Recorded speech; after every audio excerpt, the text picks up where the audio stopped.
अथ मङ्गलाचरणम्। ॐ यां मेधां देवगणः पितरश्चोपासते तया मामद्य मेधया अग्निमेधाविनं कुरु। येनाक्षरसमाम्नायम् अधिगम्य महेश्वरात् कृत्स्नं व्याकरणं प्रोक्तं तस्मै पाणिनये नमः। येन धौता गिरः पुंसां विमलैः शब्दवारिभिः तमश्चाज्ञानजं भिन्नम् तस्मै पाणिनये नमः। अज्ञानान्धस्य लोकस्य ज्ञानाञ्जनशलाकया चक्षुरुन्मीलितं येन तस्मै पाणिनये नमः। तस्मै पाणिनये नमः। सर्वेभ्यो नमो नमः। अद्यतनीना व्याकरणस्य षष्ठी कक्षा सरलतमविधिना आरभ्यते। आज की यह व्याकरण की कक्षा षष्ठी कक्षा है, छठी कक्षा है।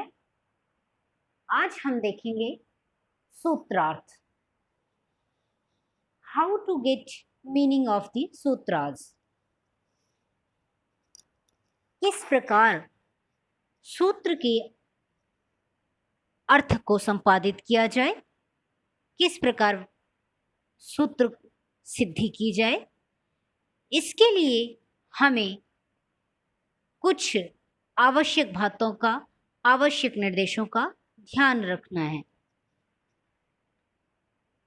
सूत्रार्थ सूत्रस्य अर्थः इति सूत्रार्थः।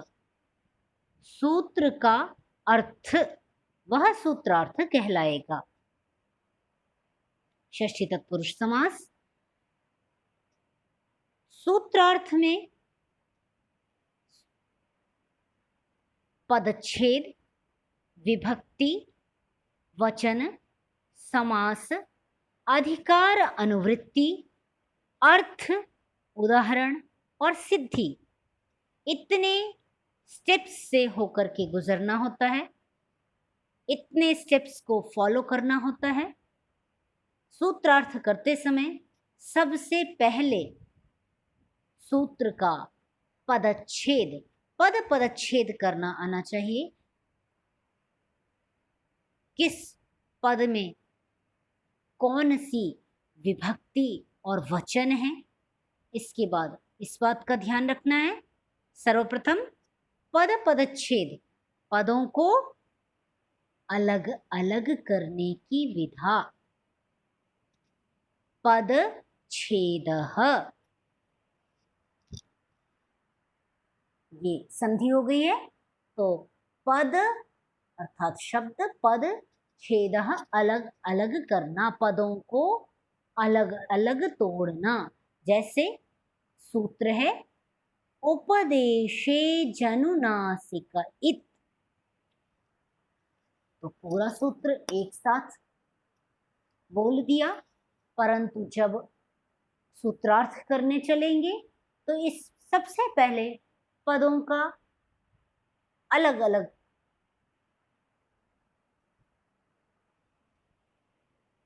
रखने का कार्य करेंगे। जैसे उपदेशे अच अनुनासिकः इत, उपदेशे जनुनासिक इत को तोड़ा, उपदेशे अच अनुनासिकः इत पदच्छेद कर लिया। इसके बाद विभक्ति का ध्यान रखा जाएगा, विभक्ति वचन का। देखते हैं, उपदेशे, उपदेशे सप्तम्याः एकवचनम्, अच् प्रथमायाः एकवचनम्, अनुनासिकः प्रथमायाः एकवचनम्, इत् प्रथमायाः एकवचनम्।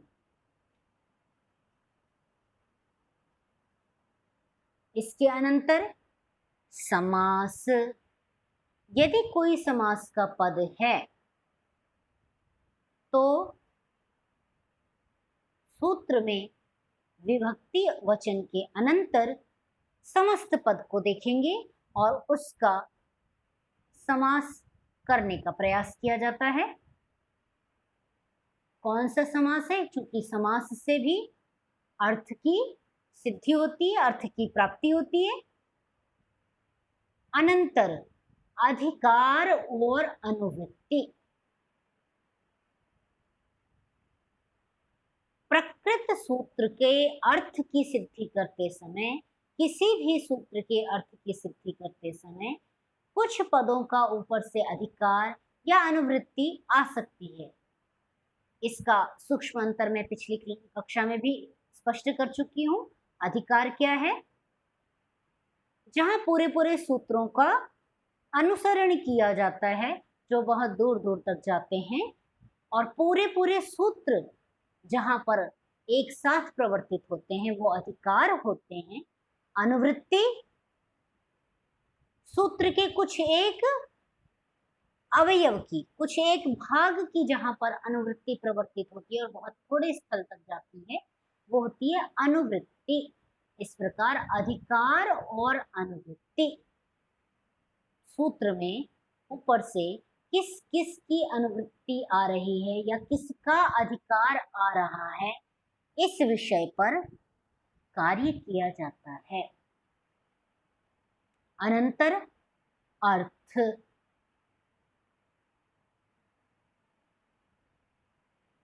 जब सभी पद मालूम चल गए कि यहाँ पर कौन कौन से पद हैं, किनका अधिकार है, किनकी अनुवृत्ति है, कौन सी विभक्ति है, कौन सा समास है, कौन किस प्रकार पदच्छेद करना है, इत्यादि बातों का बोध होने के अनंतर अर्थ बैठाएंगे पदों का।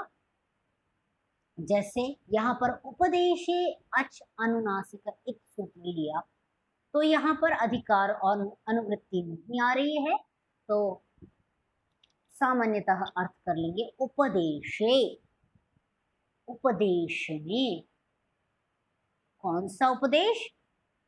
तो महर्षि पाणिनि द्वारा उपदिष्ट जो पंच उपदेश हैं, 5 उपदेश हैं, अष्टाध्यायी, धातुपाठ, गणपाठ, लिंगानुशासनम और उणादिकोश। ये जो उपदेश हैं, इन 5 उपदेशों में जो मूलभूत ग्रंथ कहा गया है, अर्थात उपदेश की अवस्था, अर्थात जैसा महर्षि पाणिनि ने वहां पर उल्लेख किया है, वह जो उपदेश की अवस्था है, उस स्थिति में उपदेश में जैसा रखा गया है, महर्षि पाणिनि ने पद को वर्णित किया है, वैसा उस अवस्था में अनुनासिकः अच, विशेष्य विशेषण हो गए, उपदेश में, अर्थात उपदेशावस्था में अनुनासिक अच की, उपदेशे अनुनासिकः अच इत संचयको भवति। विगत कक्षा में हमने किया था, भवति भविष्यति इत्यादि पदों का अध्याहार कर लिया जाएगा, तो उसे याद रखते हुए यहाँ भी हमने वैसा ही किया कि अनुनासिकः इत भवति। उपदेश में अनुनासिक अच की इत संज्ञा होती है। अब इसके पश्चात अनंतर दूसरा क्या है? उदाहरण।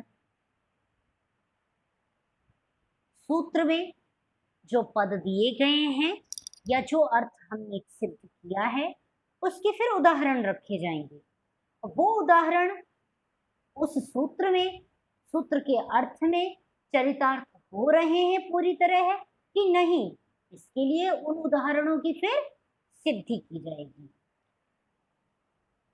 तो आइए इसको हम क्रमवार तरीके से आगे आगे देखेंगे। यहां पर पदच्छेद को हमने सर्वप्रथम समझ लिया कि पदच्छेद क्या है। पदच्छेद समझने के अनंतर विभक्ति और वचन समझना है। विभक्ति क्या है? विभक्ति कौन कौन सी हैं? तो ये सुबंत जो प्रत्यय हैं, सुप अंतः सुबंतः, यहां पर विभक्तियां पाई जाती हैं। ये 21 प्रत्यय हैं और इन्हें पहले देख लेते हैं। ये 7 विभक्तियां प्लस संबोधन। सु औजस, सुबंत कितने प्रत्यय हैं? 21 प्रत्यय ये सुबंत प्रत्यय हैं। जैसा सु औजस, औट शस, टा भ्याम भिस, ने भ्याम भ्यस, ngसी भ्याम भ्यस, ngस ओस आम, नि ओस सुप।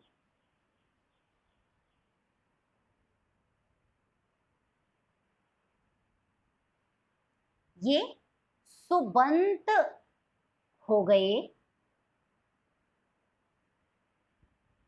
सुबंत पद हो गए। सुबंत पद जैसा हमने पहली कक्षाओं में चर्चा की थी कि नाम, आख्यात, उपसर्ग, निपात पद 4 प्रकार के होते हैं। तो नाम जितने भी शब्द होंगे उन सभी में ये 21 प्रत्ययों का प्रयोग होता है। जैसे पुरुषः, पुरुषौ, पुरुषाः। हम प्रत्यय लगाएंगे तो पुरुषम, पुरुषौ, पुरुषान। टा पे आएंगे, सिद्धि आगे करेंगे। अभी केवल प्रत्ययों को समझना है। पुरुषेण, पुरुषाभ्याम, पुरुषैः, पुरुषाय, पुरुषाभ्याम, पुरुषेभ्यः, पुरुषात्, पुरुषाभ्याम, पुरुषेभ्यः, पुरुषस्य, पुरुषयोः, पुरुषाणां, पुरुषे, पुरुषयोः, पुरुषेषु। तो नाम जितने भी प्रातिपदिक होंगे, नाम जितने भी शब्द होंगे, बालकः, कन्या, अग्निः, वायुः, लता, पवनः, माता, पिता, भ्राता इत्यादि जितने भी शब्द होंगे उन सब के रूप इन्हीं प्रत्ययों को लगा करके बनेंगे। ये 21 प्रत्यय। दूसरा है तिङन्त। आख्यात हमने पढ़ा था, क्रियापद हमने पिछली कक्षाओं में पढ़े थे। आख्यात जितने भी शब्द होंगे उनमें ये 18 प्रत्ययों का प्रयोग होता है। और आख्यात कितने हैं?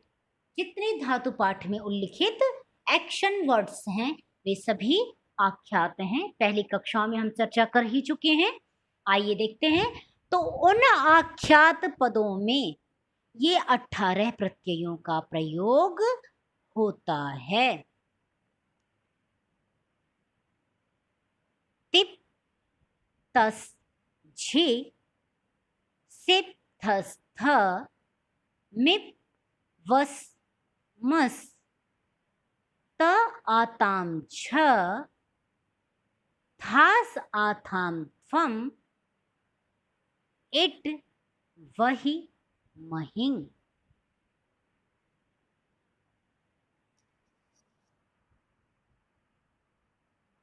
यहां पर इन 18 प्रत्ययों में भी विभाग हो जाता है। टिप से लेकर के मस तक के प्रत्यय परस्मैपदी धातुओं से और त से लेके महिंग तक के प्रत्यय आत्मनेपदी धातुओं से संपन्न होते हैं।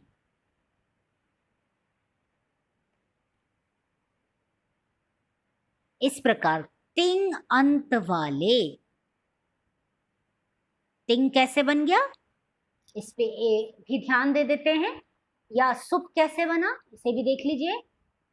हमने प्रत्याहार पढ़े थे, तो वो हमने प्रत्याहार किस तरह बना रहे थे? पहला अक्षर लेते थे और अंतिम अक्षर लेते थे तो हम प्रत्याहार बना रहे थे। जैसे अच, अक, हल, इक, यण, अच, इक, उक इत्यादि हमने बहुत सारे प्रत्याहारों का अभ्यास किया था। तो यहाँ भी इतने सारे 21 प्रत्ययों को कहने के लिए सुप प्रत्याहार बना लिया। संक्षेप में इतने सारे प्रत्ययों को कह दिया किससे? सुप से। तो सुप से क्या लेना है? सु, प्रथमा विभक्ति का जो सु है इसको लेना है और सुप का पा लेना है। तो सु और प लेकर के इसके अंतर्गत परिगणित 21 प्रत्यय सुप के अंतर्गत आ जाएंगे। तो सुप अंतः सुबंतः ऐसा पद बन जाएगा। तिंग में भी देख लीजिए, टिप का टी ले लिया और महिंग का न ले लिया तो ये तिंग प्रत्याहार बन गया, तिंग प्रत्यय बन गया। तिंग के अंतर्गत क्या क्या आ गए? टिप, तस, झि, सिप, थस, थ, मिप, वस, मस, ता, आताम, छ, थास, आथाम, फम, इट, वही, महिंग सभी प्रत्यय इसके अंतर्गत तिंग, तिंगंत कहने से, तिंग कहने से इन 18 प्रत्ययों का ग्रहण होगा। अब बचते हैं उपसर्ग और निपात पद। चूंकि यहाँ पर अव्यय संज्ञा होती है और अव्यय संज्ञा होने के बाद सु इत्यादि प्रत्यय यदि आते हैं तो उनका लोप हो जाता है। इस प्रकार केवल सुबंत और तिंगंत नाम और आख्यात शब्दों में ही प्रयुक्त होंगे। यहाँ गौण रूप से प्रयोग हो रहा है तो इन पर ही हमें विशेष ध्यान देना है। अब विभक्ति और वचन की जो हमने चर्चा की है उसे देख लेते हैं। सु, औ, जस, अम, औक्षस, एक एक विभक्ति के ये तीन तीन त्रिक हैं, तीन तीन के जोड़े हैं। जैसे सु, औ, जस ये प्रथमा विभक्ति में बनेगा। वचन किस प्रकार होंगे? वचन इस प्रकार होंगे। प्रथमा विभक्ति का सु एक वचन, औ द्विवचन, जस बहुवचन का को नोटिफाई करेगा, बताएगा, कहेगा। द्वितीया इसी तरह है। द्वितीया में भी ये तीन त्रिक हैं, अम, औ, शस जो द्वितीय विभक्ति के वाचक होंगे। इसी प्रकार सभी विभक्तियों में लगा लेंगे। संबोधन सप्तमी विभक्ति तक तो आपके नी, ओ, सुप सामान्यतः बन गए, परंतु संबोधन ये हे पुरुष, हे पुरुषौ, हे पुरुषाः, ऐसा जो हम बनाते हैं, यह ये जो पद हैं, यहाँ पर प्रथमा विभक्ति ही संबोधन में दोबारा उपस्थित हो जाती है, सुऔजस, और हम संबोधन के रूप बना लेते हैं। तो विभक्ति वचन भी स्पष्ट हो गया होगा। पदच्छेद हमने देखा सबसे पहले, फिर विभक्ति और वचन देखा। अब इसके बाद देखते हैं समास। समास किसे कहते हैं? समसनम समासः। समसनम इकट्ठा कर देना, सम अस्खें एक साथ किसी वस्तु को कर देना ही समास कहलाता है। तो किन चीजों को एक साथ कर रहे हैं?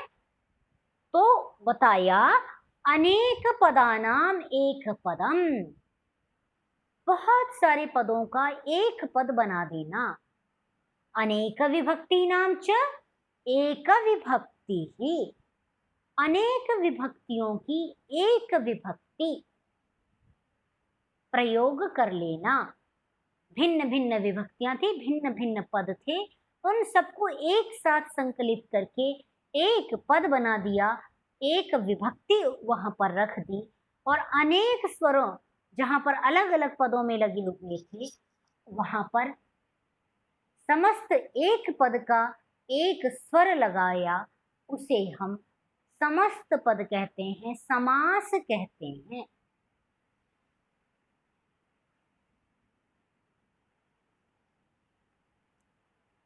स्पष्ट हो गया होगा आपको कि अनेक पदों का एक पद, अनेक विभक्तियों का एक पद, और अनेक स्वर, स्वर जहां एक हटा करके एक स्वर लगा दिया जाए उसे समास कहते हैं।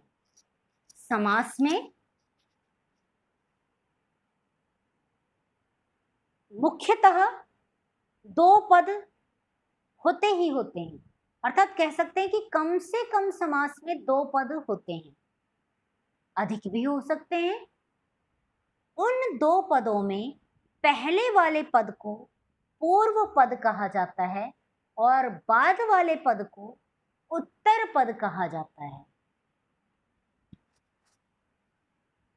पहले वाला पद पूर्व पद, बाद वाला पद को उत्तर पद कहा जाता है, और यदि ज्यादा पद हैं तो मध्य पद भी होता है। ठीक है। और एक और चीज हम समास में देखेंगे, अन्य पद।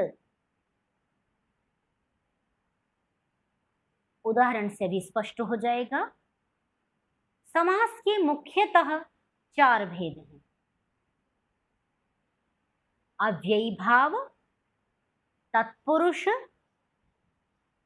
बहुव्रीहि और द्वंद्व।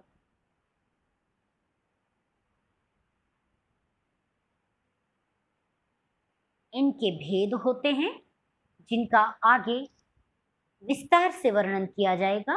अभी केवल सूत्रार्थ के संदर्भ में केवल हमें मोटा मोटा समझना है। आगे जहां जहां इनका प्रकरण उपस्थित होगा वहां इनके विषय में विस्तार से चर्चा की जाएगी। अभी इन चार प्रकार के समासों को समझ लेते हैं। अव्ययी भाव में सर्वदा पूर्व पद की प्रधानता होती है। जैसे उपकुंभम, दो पद हैं, तो पहले वाला जो पद है, कुएं के समीप, तो कुएं के समीप रखी हुई वस्तु को निर्दिष्ट करने में कुंभस्य समीपम उपकुंभम, उपकुंभम रज्जुः, कुएं के समीप रखी हुई रस्सी। तो समीप अर्थ यहाँ पर उपकुंभम में सामीप्य की प्रधानता है, सामीप्य द्योतित हो रहा है, सामीप्य गम्यमान हो रहा है। तत्पुरुष समास में उत्तर पद की प्रधानता होती है। जैसे देवगृहम गच्छ, देवगृहम समास किया हमने तत्पुरुष के भेद में षष्ठी तत्पुरुष समास, देवस्य गृहम।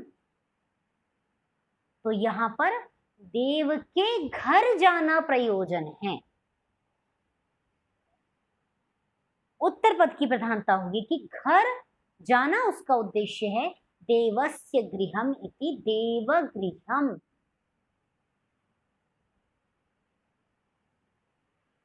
न तो देव को कह रहा है, न ही गृह घर को कह रहा है, देव के घर को कह रहा है। यहां पर प्राधान्य रूप से उत्तर पद की प्रधानता गम्यमान होगी, कही जाएगी, कही जा रही है।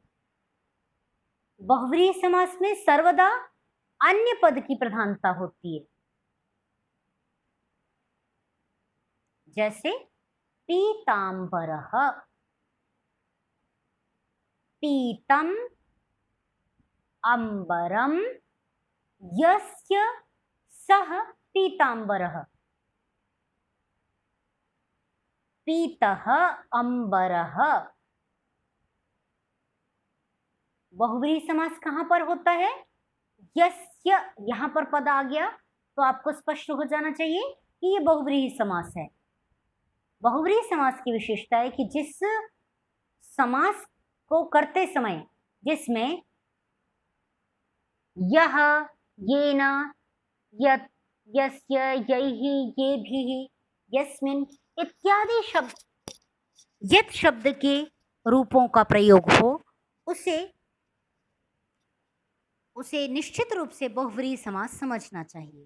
तो यहां जैसे पीतः, पीतम अंबरम यस्य सः, यस्य पद का प्रयोग किया गया तो ये बहुव्रीहि समास है।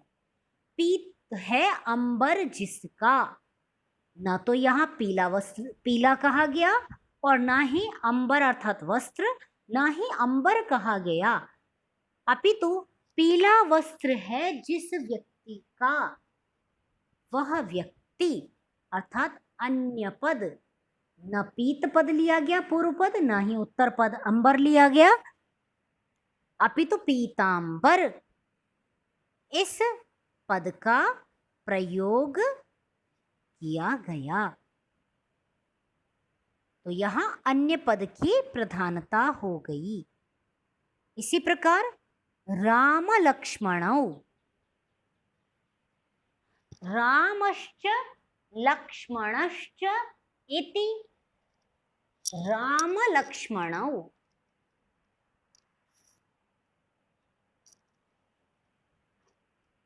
दोनों पदों की प्रधानता हो गई।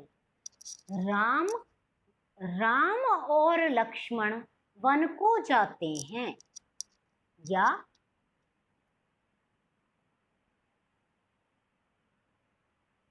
देव और राम विद्यालय जाते हैं। राम लक्ष्मणौ वनम गच्छतः, देवरामौ विद्यालयम गच्छतः। दोनों ही समान रूप से क्रिया कर रहे हैं, दोनों की प्रधानता है, दोनों ही स्कूल जा रहे हैं। तो इस प्रकार यहाँ दोनों पदों की प्रधानता होगी, उभय पद की प्रधानता द्योतित होगी, गम्यमान होगी, राम की भी और लक्ष्मण की भी। हो सकता है इसमें बहुत सारे पद भी हो जाएं, जैसे राम लक्ष्मण भरत शत्रुघ्न भाई थे। तो जब हम चारों के बारे में चर्चा कर रहे हैं तो चारों ही प्रधान हो गए, रामश्च लक्ष्मणश्च भरतश्च शत्रुघ्नश्च इति राम लक्ष्मण भरत शत्रुघ्ना। हाँ, बहुवचन प्रयोग कर लिया क्योंकि चारों की ही प्रधानता हो गई। विभक्ति वचन एक ले आए, बीच में हमने कोई विभक्ति नहीं लगाई, राम लक्ष्मण भरत शत्रुघ्न, हाँ एक विभक्ति लगाई, एक पद बना लिया, और स्वर की व्यवस्था हम आगे समझेंगे। तो इस प्रकार राम लक्ष्मण भरत शत्रुघ्न द्वंद्व समास में दोनों पद प्रधान होंगे, यदि दो से अधिक पद हैं तो सारे पद प्रधान होंगे। इस प्रकार समास यदि सूत्र में उपस्थित होता है तो समास को भी इन्हीं समास के भेद अभी हम आगे देखेंगे। ये मुख्य मुख्य समास हम लगाने का सूत्रार्थ में प्रयास करेंगे। कहीं कोई संदेह उपस्थित होगा तो हम अगली कक्षा में 15 मिनट पहले इस पर ध्यान डालेंगे, प्रकाश डालेंगे और आपस में चर्चा करेंगे।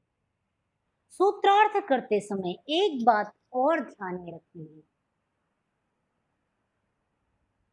जब पद हम बैठाएंगे सूत्र का अर्थ करते समय तो सबसे पहले पंचमी, यदि कोई पद सूत्र में है तो पंचमी विभक्ति से युक्त पद का सर्वप्रथम प्रयोग किया जाएगा, उसके बाद सप्तमी का, उसके बाद षष्ठी और उसके बाद प्रथमा, या अन्य अन्य कोई पद है तो वो विभक्ति युक्त। पंचमी विभक्ति सबसे पहले, हमने पिछली कक्षाओं में वर्तमाने लट सूत्र किया था तो याद होगा हम ऊपर से धातोः का अधिकार लेके आए थे। तो धातोः में कौन सी विभक्ति है? पंचमी जी। तो पंचमी विभक्ति, पंचम्याः एकवचनम, पंचमी का एक वचन है धातु, धातोः। वर्तमाने सप्तमी का एक वचन है, वर्तमान काल में, षष्ठी चूंकि यहाँ नहीं है तो प्रथमा लगा लेंगे, लट प्रत्ययः परश्च भवति। स्पष्ट है? सूत्रार्थ करते समय सबसे पहले पंचमी, फिर सप्तमी, फिर षष्ठी और फिर प्रथमा का प्रयोग अधिकांशतः किया जाएगा। पंचमी में करते समय, पंचमी का अर्थ सामान्यतः से अर्थ होता है, शास्त्र में से का भी प्रयोग करेंगे और साथ साथ पंचमी जब आप अर्थ करेंगे तो उत्तर अर्थ का प्रयोग किया जाएगा। आगे हम परिभाषा सूत्र पढ़ेंगे, तस्मात् इत्युत्तरस्य तस्मिन् इति निर्दिष्टे पूर्वस्य इत्यादि। तो जिनका अर्थ क्या होगा कि उत्तर अर्थ, यदि पंचमी का प्रयोग करेंगे, पंचमी विभक्ति यदि कही जाएगी तो उससे उत्तर अर्थ की प्रतीति होगी, उत्तर अर्थ कहा जाएगा। और सप्तमी के विषय में यदि बात करेंगे तो सप्तमी तीन प्रकार की होती है, पर सप्तमी, विषय सप्तमी और निमित्त सप्तमी। तो अधिकांशतः में अर्थ जैसा हम करते हैं सप्तमी में, इस विषय में इको यणचि पर सप्तमी का प्रयोग करेंगे कि अच परे रहते,